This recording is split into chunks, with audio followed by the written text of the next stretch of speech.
Pay dispersion, or differences in pay level among employees, exists in most organizations and can sometimes be beneficial or detrimental to firm performance.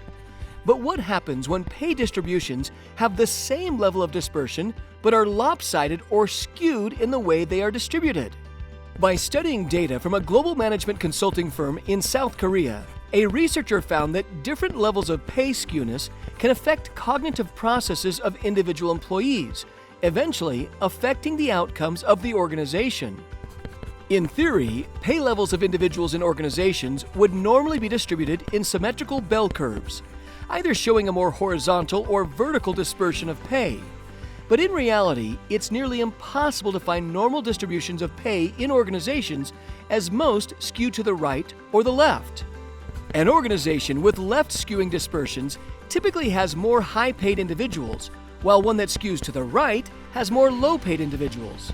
And this pay skewness may have a lot to do with how employees perceive equity and fairness within their organizations, as they consider their pay unfair in comparison with others at the same level. As a result, left-skewed pay distribution may mitigate the negative relationship between pay dispersion and firm performance, while right-skewed pay distribution may exacerbate the drawbacks of pay dispersion. Wonder how pay skewness affects firm outcomes? If so, you may want to read this paper.